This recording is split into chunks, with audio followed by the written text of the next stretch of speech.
എല്ലാ വിദ്യാർത്ഥികൾക്കും പുതിയൊരു വീഡിയോയിലേക്ക് സ്വാഗതം. ഈ വർഷത്തെ +1 ഹയർ സെക്കൻഡറി സേ ഇംപ്രൂവ്മെൻറ്റ് പരീക്ഷാഫലം പ്രസിദ്ധീകരിച്ച ശേഷം വിദ്യാർത്ഥികൾ റീവാലുവേഷൻ, അതുപോലെ തന്നെ സ്ക്രൂട്ടിനി, അതായത് സൂക്ഷ്മ പരിശോധന എന്നിവയ്ക്ക് അപേക്ഷ സമർപ്പിച്ചിട്ടുണ്ടാവും. അങ്ങനെയുള്ള വിദ്യാർത്ഥികളുടെ ആ ഒരു റിസൾട്ട് വന്നിട്ടുണ്ട്. അപ്പോൾ വിദ്യാർത്ഥികൾക്ക് ഈ ഒരു റീവാലുവേഷൻ, സ്ക്രൂട്ടിനി റിസൾട്ട് അറിയുന്നതിനായിട്ട് dhsc.kerala.gov.in എന്ന വെബ്സൈറ്റ് ഓപ്പൺ ചെയ്യുക.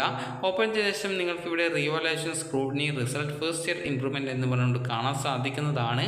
അപ്പോൾ നിങ്ങൾ ആ ഒരു ലിങ്കിൽ ക്ലിക്ക് ചെയ്ത് ആ ഒരു ലിങ്ക് ഡൗൺലോഡ് ചെയ്തെടുക്കുക.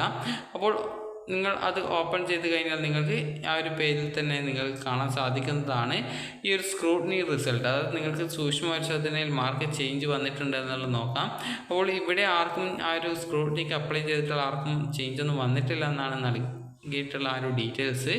അപ്പോൾ ഇവിടെ നോക്കുന്ന സമയത്ത് നോ ചേഞ്ച് എന്ന് പറഞ്ഞുകൊണ്ടാണ് കാണാൻ സാധിക്കുന്നത്. അപ്പോൾ ഒരാൾക്കും ഇവിടെ ചേഞ്ച് വന്നിട്ടില്ല ഈ ഒരു സ്ക്രൂട്ടിനിക്ക് അപ്ലൈ ചെയ്തിട്ടുള്ള വിദ്യാർത്ഥികൾക്ക്. അപ്പോൾ റീവാലുവേഷൻ അപേക്ഷിച്ച വിദ്യാർത്ഥികളിൽ ഈ ഒരു ഇവിടെ ചേഞ്ച് എന്ന് പറഞ്ഞിട്ട് കാണാൻ സാധിക്കുന്നതാണ്. അപ്പോൾ ഇതിൽ നിങ്ങൾക്ക് ആ ഒരു മാർക്ക് ചേഞ്ച് ഉണ്ടോ ഇല്ലയോ എന്നുള്ളത് നിങ്ങൾക്ക് ജസ്റ്റ് ഒന്ന് അറിയാൻ സാധിക്കും. അപ്പോൾ ഇനി നമുക്ക് വിശദമായിട്ട് എങ്ങനെ നിങ്ങൾക്ക് എത്ര മാർക്ക് കൂടിയിട്ടുണ്ട് എന്നുള്ള ഡീറ്റെയിൽസ് കാണാം. അതിനായിട്ട് നിങ്ങൾ ചെയ്യേണ്ടത് ഇവിടെ revaluation result change with mark എന്ന് പറഞ്ഞുകൊണ്ട് കാണാൻ സാധിക്കുന്നതാണ്.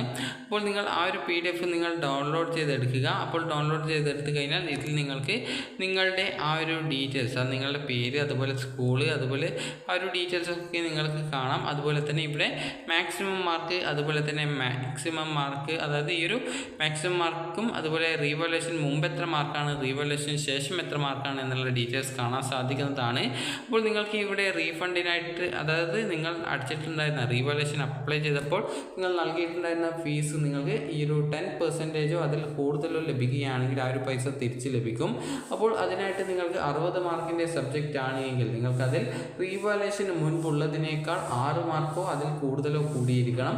80 മാർക്ക് സബ്ജക്റ്റ് ആണെങ്കിൽ റീവാലുവേഷന് മുമ്പ് നിങ്ങൾക്ക് എത്ര മാർക്ക് ലഭിച്ചു ആ ഒരു മാർക്കിൽ നിന്നും ഏകദേശം 8 മാർക്കോ അതിൽ കൂടുതലോ ലഭിച്ചിരിക്കണം. അപ്പോൾ അങ്ങനെയെങ്കിൽ നിങ്ങൾക്ക് ആ ഒരു റീഫണ്ടായിട്ട് നിങ്ങൾ നൽകിയിട്ടുണ്ടായിരുന്ന 500 രൂപ തിരികെ സ്കൂളിൽ നിന്നും തരുന്നതാണ്. ഇനി നമുക്ക് നോക്കാം ഏതെങ്കിലും വിദ്യാർത്ഥികൾക്ക്, അതായത് നമുക്ക് നോക്കാം ജസ്റ്റ് ഈ ഒരു വിദ്യാർത്ഥിയുടെ ഡീറ്റെയിൽസ് നോക്കാം. അതായത് കെമിസ്ട്രിക്ക് 60 മാർക്ക് സബ്ജക്റ്റാണ്.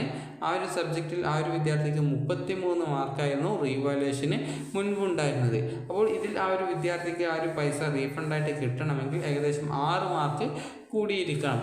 അതായത് ഏകദേശം 39 മാർക്ക് കിട്ടിക്കഴിഞ്ഞാലാണ് ആ ഒരു വിദ്യാർത്ഥിക്ക് ആ ഒരു പൈസ റീഫണ്ടായിട്ട് കിട്ടുക. അതേസമയം ഈ ഒരു വിദ്യാർത്ഥിക്ക് ഏകദേശം 44 മാർക്ക് ഉണ്ട്, അതായത് റീവാലുവേഷന് ശേഷം, അതായത് 11 മാർക്ക് എക്സ്ട്രാ ലഭിച്ചിട്ടുണ്ട്, അതായത് കൂടുതൽ ലഭിച്ചിട്ടുണ്ട്. അപ്പോൾ ആ ഒരു വിദ്യാർത്ഥിക്ക് ആ ഒരു പൈസ റീഫണ്ടായിട്ട് തിരികെ കിട്ടുന്നതാണ്.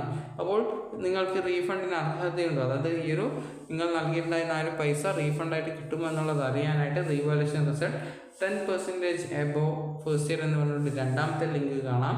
അതിൽ ക്ലിക്ക് ചെയ്ത് നിങ്ങൾ ജസ്റ്റ് ഒന്ന് ആ ഒരു PDF ഡൗൺലോഡ് ചെയ്തെടുക്കുക.